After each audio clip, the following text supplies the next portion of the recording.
All right, so we mentioned alternate hypotheses before and that I dislike them. So let's talk about them a little bit more and explain why I dislike them. So we have a model where we have height, which is going to be represented by y. We have some SNP, say SNP 42 in the genome, and that's going to be represented by x. And then that SNP has some effect, and then the beta is like the effect of having an alternate allele on an individual's height. So what's our null hypothesis? If we're going to test y against x and ask, does x have an effect on height? What would be the null hypothesis? It doesn't, right? So our null hypothesis is that the value of beta 42, or of SNP 42, its effect size is 0. What's its alternate hypothesis?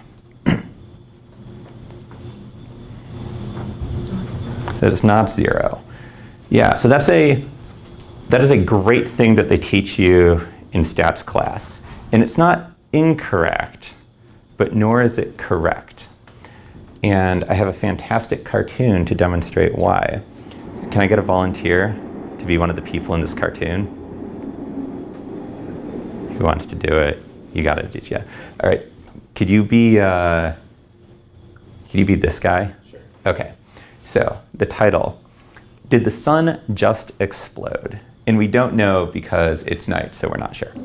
Okay, also this is from XKCD, which you should all follow as a comic strip if you don't already. So here I go. This neutrino detector measures whether the sun has gone nova. Then it rolls 2 dice. If they both come up 6, it lies to us. Otherwise, it tells the truth. Let's try.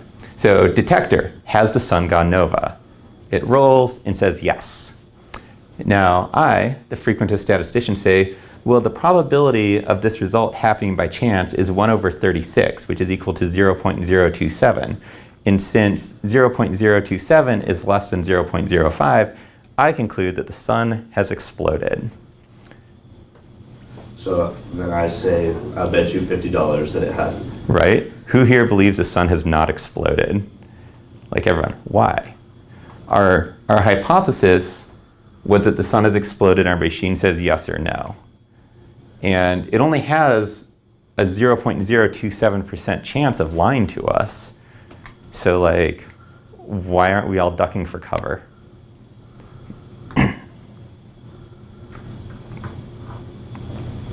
Isn't that our significance threshold? And if it's below 0.05, we reject it and we're like, yes, it is not no, it is in fact exploded. So the answer is because we're all pretty sure that the sun hasn't exploded and that in reality the dice just lied to us, right? So here are the 4 possible things that could have occurred. Either the sun did not explode and 2 6s were not rolled, which would answer no, or the sun did explode and 2 6s were rolled. But we're pretty sure this one didn't happen because we're pretty sure the sun didn't explode. So this is probably a probability of 0. And so another yes is the sun did not explode and 2 6s were rolled, which is why we're not freaking out because we think this happened. Or the sun did explode and 2 6s were not rolled, which probably didn't happen. So here, the null hypothesis is the sun didn't explode. And the alternate hypothesis is that the sun did explode. But in reality, there's kind of 2 alternate hypotheses. One is that the sun did not explode and 2 6s were rolled. And the other is that the sun did explode and 2 6s were not rolled. So how does this p-value tell us which of these alternate possibilities is true?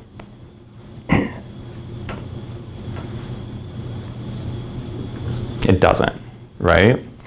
And so when all these stats classes say you reject your null in favor of your alternate, you should really be like, which alternate?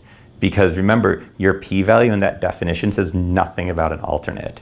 Your p-value is simply the probability of your observed data under the null hypothesis. Yes? In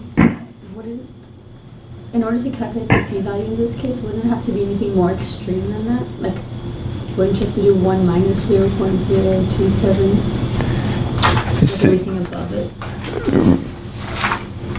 Wait, say that again.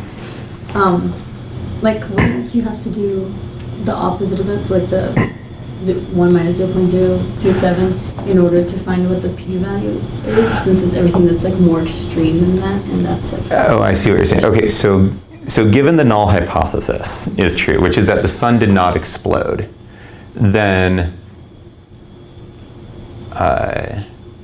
so the sun did not explode and 2 6s were rolled. This would be the null hypothesis, right? And the probability of this being true, given that the sun didn't explode, is 1/36, right? And so that's what so the probability of observing a yes, conditional on the sun not exploding, is 1/36, right? And so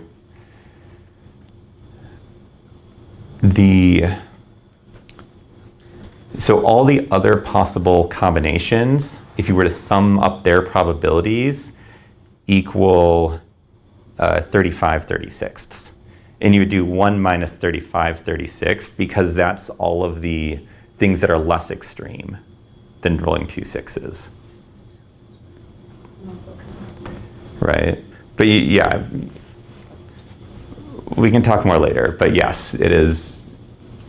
The converses, I think, is what they call these.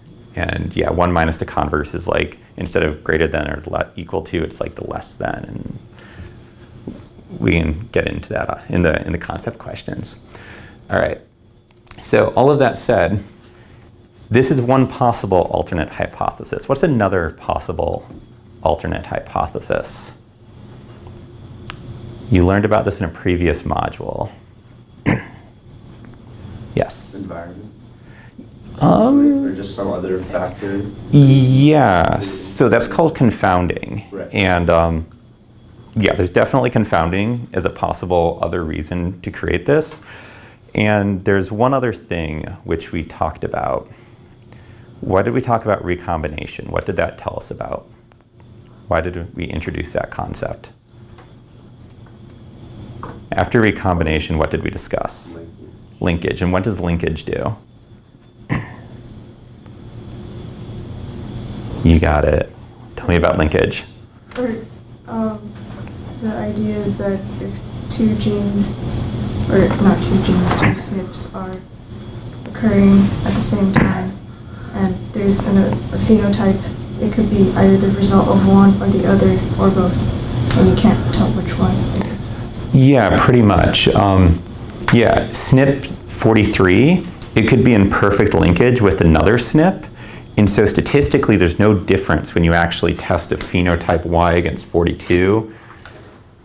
This is supposed to be 42, and that's supposed to be 42. But imagine there's a SNP like 57, and 42 and 57 are in like perfect LD. It could be that 57 actually has a true effect, and 42 doesn't. But you're not going to be able to tell that because 42 will still appear to have an effect. So one of your alternate hypotheses is simply that the SNP that you're testing is linked to other SNPs that have a true effect. So rejecting the null doesn't mean that what you're looking at has an effect.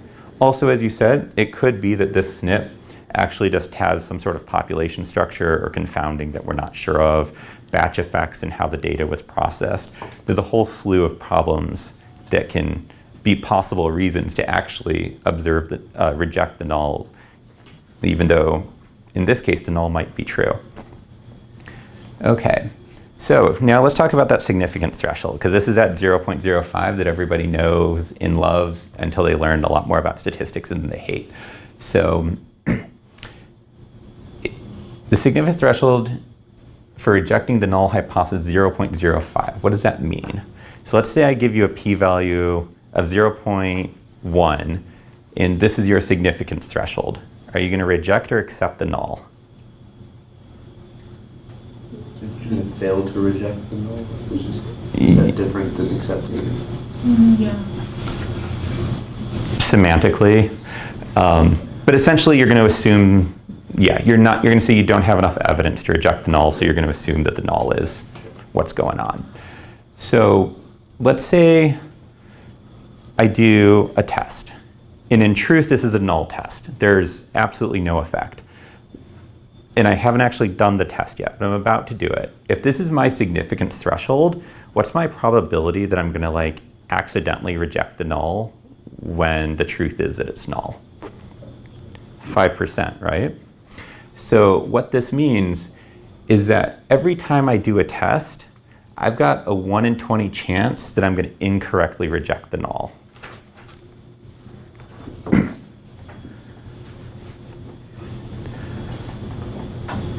And what's important is this is for every single test that I do, not just one test. If that's my significance threshold, if I were to do another test, I would have a 5% chance of rejecting the null incorrectly on that one as well. So if I were to do 100 tests, how many, and they were all truly null, how many false positives would I expect to get? 5, right? Because for every test, I have a 5% chance of rejecting the null. So I do 100 tests, I expect, just due to random chance, that 5 of them, I'm going to reject the null even though I shouldn't, if I use the significance threshold.